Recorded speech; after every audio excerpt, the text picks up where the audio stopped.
Hello, ഇന്ന് നമുക്ക് bread കൊണ്ട് നല്ലൊരു പിസ്സ ഉണ്ടാക്കിയാലോ? അതും ഓവനൊന്നും ഇല്ലാതെ. അതിനുവേണ്ടി ഞാനിവിടെ 150 ഗ്രാം ബോൺലെസ് ചിക്കൻ എടുത്തിട്ടുണ്ട്. അതിലേക്ക് നമുക്ക് 1 സ്പൂണോളം മുളക് പൊടി, 1/4 ടീസ്പൂൺ മഞ്ഞൾപ്പൊടി, ആവശ്യത്തിന് ഉപ്പ് കൂടിയിട്ട് നന്നായിട്ടൊന്ന് മിക്സ് ചെയ്യാം. ഇനി നമ്മളിത് ഒരു 10 മിനിറ്റ് മാറ്റി വയ്ക്കാം. 10 മിനിറ്റ് കഴിഞ്ഞതിന് ശേഷം നമുക്ക് ഒരു പാനിലേക്ക് കുറച്ച് ഓയിൽ ഒഴിച്ചു കൊടുത്ത് നമ്മുടെ ചിക്കൻ നന്നായിട്ടൊന്ന് ഫ്രൈ ചെയ്തെടുക്കാം.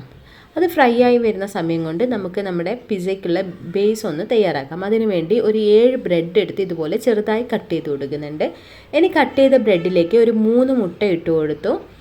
ഒരല്പം ഉപ്പും 1 സ്പൂണോളം കുരുമുളക് പൊടിയും കുറച്ച് പാൽ കൂടി ഒഴിച്ച് നമ്മുടെ ബ്രെഡ് ഇതുപോലെ നന്നായിട്ടൊന്ന് ഉടച്ച് നല്ലൊരു ബേസ് ആക്കി എടുക്കാം. ഇനി അപ്പോഴത്തേക്കും നമ്മുടെ ചിക്കനൊക്കെ തയ്യാറായിട്ടുണ്ട്. അതിനുശേഷം നമ്മൾ ഒരു സോസ് ഉണ്ടാക്കുന്നുണ്ട്. അതിന് വേണ്ടിയിട്ട് 2 സ്പൂൺ ടൊമാറ്റോ സോസും 1 സ്പൂൺ ചില്ലി സോസും കുറച്ച് കുരുമുളക് പൊടിയും കുറച്ച് ചില്ലി ഫ്ലിക്സ് കൂടി ഇട്ട് നന്നായിട്ടൊന്ന് ഇളക്കി നമുക്ക് പിസ്സയ്ക്കുള്ള നമ്മുടെ സോസ് തയ്യാറാക്കി വെക്കാം. നമ്മൾ പാനിലേക്ക് ഒരു കഷ്ണം ബട്ടർ ഇട്ട് കൊടുത്തിട്ടുണ്ട്. ഇനി അതിന് മുകളിലേക്ക് നമുക്ക് നേരത്തെ തയ്യാറാക്കിയിരിക്കുന്ന നമ്മുടെ ബ്രെഡിൻ്റെ മിക്സ് ഉണ്ടല്ലോ, അത് ഇതിൻ്റെ അകത്ത് വെച്ച് കൊടുത്ത് നന്നായിട്ടൊരു റൗണ്ട് ഷേപ്പിലൊന്ന് പരത്തിയെടുക്കാം.